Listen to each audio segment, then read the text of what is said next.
बिस्मिल्लाहिर्रहमानिर्रहीम। टेंसेस सीखने से पहले हम कुछ टर्म्स हैं जिनका सीखना ज़रूरी है। इसके बगैर टेंस को समझना मुश्किल हो जाएगा, इसलिए पहले हम वो मुफीद टर्म्स सीखें। तो सबसे पहला है सब्जेक्ट। सब्जेक्ट कहते हैं जुमले में जो काम करता है उसे कहते हैं सब्जेक्ट। ऑब्जेक्ट जिस पर काम किया जाता है उसे कहते हैं ऑब्जेक्ट। वर्ब कहते हैं काम को। जुमले में अमूमन ये तीनों मौजूद होते हैं, कभी कभार कोई नहीं भी होता, लेकिन अमूमन तीनों होते हैं। हम में इतनी सलाहियत होनी चाहिए कि हम ये पहचान लें कि कौन सा सब्जेक्ट है, कौन सा ऑब्जेक्ट है और कौन सा वर्ब है। जैसे Nafay goes to school, Nafay school जाता है। अब इसमें तीनों मौजूद हैं। चूँकि नाफे काम कर रहा है और काम करने वाले को सब्जेक्ट कहते हैं, इसलिए नाफे सब्जेक्ट है। काम स्कूल पर कर रहा है और काम जिस पर काम किया जाता है उसे ऑब्जेक्ट कहते हैं, इसलिए स्कूल है ऑब्जेक्ट। और कौन सा काम हो रहा है?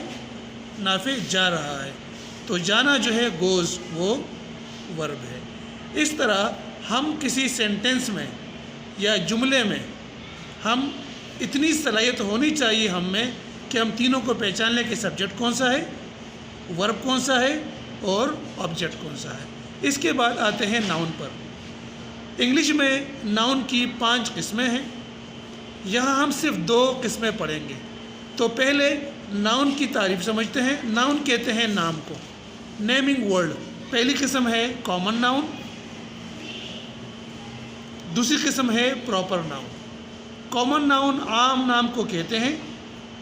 ये किसी एक शख्स का, किसी एक जगह का, किसी एक चीज़ का नाम नहीं होता, बल्कि बहुत से अफराद का या बहुत सी जगहों का या बहुत सी चीज़ों का एक नाम होता है। जैसे लड़का, अब लड़के कितने हैं? सबका नाम लड़का है।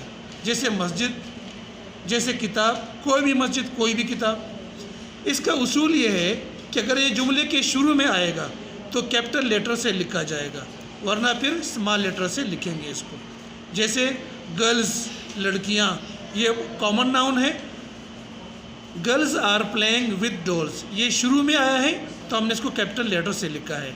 यही गर्ल्स नीचे की जुमले में देखिए, दे आर नाइस गर्ल्स, ये आखिर में आया है यानी शुरू में नहीं आया, तो हमने स्मॉल लेटर से शुरू किया है।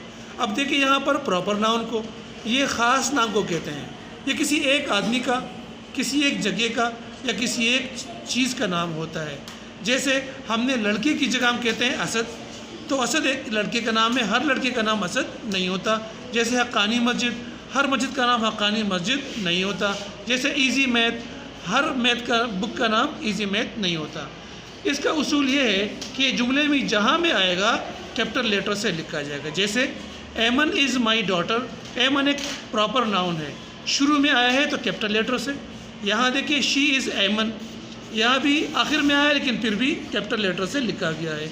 तो प्रॉपर नाउन जहाँ भी आएगा कैपिटल लेटर से लिखेंगे।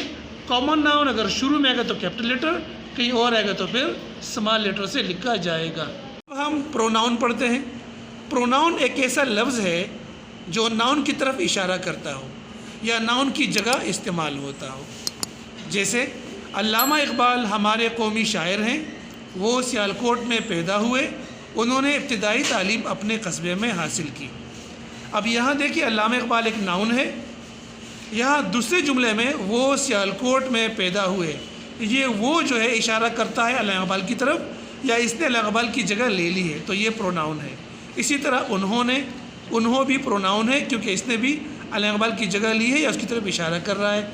इसी तरह अपने कस्बे, अपने जो है ये भी इशारा कर रहा है अल्लामा इकबाल की तरफ या उसकी जगह ले ली है, तो ये भी प्रोनाउन है। इंग्लिश में देखें, Allama Iqbal is our national poet, he was born at Sialkot, he got early education in his home town. यहाँ देखें तो ये ही आया है, यहाँ पर ये ही इशारा कर रहा है अल्लामा इकबाल की तरफ या इसकी जगह ले रहा है।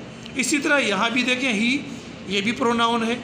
और यहाँ पर ये हिज होम टाउन, ये जो हिज है ये भी इशारा कर रहा है अल्लामा इकबाल की तरफ या उसकी जगह ले रहा है, तो ये भी क्या है? प्रोनाउन है। तो हर वो लफ्ज़ प्रोनाउन है जो नाउन की तरफ इशारा करता हो या नाउन की जगह इस्तेमाल होता हो। اب آتے ہیں ناؤن کی پروناؤن کی 3 قسمیں ہیں. سبجیکٹیو جو جملے میں سبجیکٹ کی جگہ استعمال ہوتے ہیں جیسے آئی وی یہ سارے. آبجیکٹیو جو جملے میں آبجیکٹ کی جگہ استعمال ہوتے ہیں. پوسیسو کا تعلق جو ہے وہ کسی چیز سے تعلق کو ظاہر کرتا ہے. اب دیکھیں یہاں پر آئی میں، وی ہم، یو آپ یا تم، دے وہ سب یعنی بہت سے لوگ ہوں تو ہم دے کہیں گے. ہی وہ مرد ایک آدمی یا ایک لڑکا کھڑا ہو تو ہی کہیں گے. شی ایک عورت ہو یا ایک لڑکی اس کے لیے ہم شی کہیں گے. اٹ جانور یا بے جان کی طرف اشارہ کریں گے تو اٹ کہیں گے. اسی طرح می مجھے، از ہمیں، یو آپ پر یا تم پر، دیم ان سب پر، ہم اس مرد پر، ہر اس عورت پر، اٹ اس جانور یا بے جان پر. یہاں دیکھیں پوسیسیو میں تعلق والے میں مائی میرا، اور ہمارا، یور آپ کا یا تمہارا، دیئر ان سب کا، ہز اس مرد کا، ہر اس عورت کا، اٹس اس جانور یا بے جان کا. یہ پروناؤن جو ہیں یہ اسپیلنگ کے ساتھ اور ترجمے کے ساتھ یعنی معنی کے ساتھ آپ نے زبانی یاد کرنا ہے.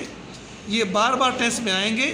اگر یہ آپ کی سمجھ میں نہیں آیا تو ٹینس کرنا جو ہے سمجھنا جو ہے وہ مشکل ہو جائے گا. اب آتے ہیں ہیلپنگ ورب پر. ہیلپنگ ورب جو ہے ایسا لفظ ہے جو ورب کے ساتھ مل کر ٹینس کی شناخت یعنی پہچان کرتا ہے. 12 ٹینسز ہیں، ان میں سے 2 میں ہیلپنگ ورب نہیں ہے اور باقی میں ہیلپنگ ورب موجود ہیں. کسی میں ایک ہیلپنگ ورب ہے، کسی میں 2 ہیں اور کسی میں 3 ہیں. جیسے پہلے ٹینس میں کوئی ہیلپنگ ورب نہیں ہوتا. یہ ڈو اور ڈز جو استعمال ہوتے ہیں یہ نگیٹو اور انٹروگیٹو جملوں کے لیے استعمال ہوتے ہیں. نگیٹو انکار والے جملے جس میں نہیں آتا ہے اور انٹروگیٹو سوال والے جملے جس میں کوئی بات پوچھی جاتی ہے. دوسرا ٹینس ہے، اس میں 3 ہیلپنگ ورب ہیں، از، ایم، آر. اگلے والے میں 2 ہیں، ہیز، ہیو. اگلے والے میں 2 ہیں، ہیز بین، ہیو بین. اگلے والے میں نہیں ہے، صرف نگیٹو انٹروگیٹو کے لیے استعمال ہوتا ہے، ڈڈ. اگلے والے میں 2 ہیں، واز اور ور. اگلے والے میں بھی ایک ہے، ہیڈ. اگلے والے میں بھی ایک ہے، ہیڈ بین. اس کے بعد پھر اگلے والے میں 2 ہیں، ول ہیو، ول اور شیل. اگلے والے میں 2 ہیں، ول بی، شیل بی. اگلے والے میں بھی 2 ہیں، ول ہیو، شیل ہیو. اور یہ بھی 2 ہیں، ول ہیو بین اور شیل ہیو بین. تو یہ ہیلپنگ ورب ہیں جو ورب کے ساتھ مل کر ٹینس کی پہچان کراتے ہیں. اب آتے ہیں ہم 3 فارمز آف ورب پر. ورب کی 3 شکلیں ہوتی ہیں یا 3 حالتیں ہوتی ہیں یا 3 فارم ہوتے ہیں. وہ 3 فارم اسپیلنگ کے ساتھ ترجمے کے ساتھ آپ نے زبانی یاد کرنے ہیں کیونکہ ایک ٹینس میں ایک فارم استعمال ہوتی ہے تو دوسرے ٹینس میں دوسری فارم استعمال ہوتی ہے. تینوں کو یاد کرنا ضروری ہے. اس کی کچھ مثالیں میں دیتا ہوں. دیکھیں فرسٹ فارم، یہ سیکنڈ فارم، یہ تھرڈ فارم اور یہ ترجمہ اس کا. گو جانا، وینٹ گون، یہ سیکنڈ فارم ہے، یہ تھرڈ فارم ہے. کم آنا، کیم کم. رائٹ لکھنا، روٹ ریٹن. ریڈ پڑھنا، ریڈ ریڈ. ایٹ کھانا، ایٹ ایٹن. ڈرنک پینا، ڈرنک ڈرینک ڈرنک. پلے کھیلنا، پلیڈ پلیڈ. ٹاک باتیں کرنا، ٹاکڈ ٹاکڈ. سلیپ سونا، سلیپٹ سلیپٹ. سٹ بیٹھنا، سیٹ سیٹ. یہ تھے کچھ ہیلپنگ 3 فارمز آف ورب. اس کی صرف اس کی بتانے کے لیے آپ کو باقی 3 فارمز آف ورب پیچھے موجود ہیں. آپ اسے زبانی یاد کریں گے اسپیلنگ کے ساتھ اور ترجمے کے ساتھ آپ یاد کریں گے اس کو. فی الحال آپ نے اتنا سمجھ لیا ہے. کل سے انشاءاللہ ہم ٹینس شروع کریں گے. آج کے لیے اتنا کافی ہے.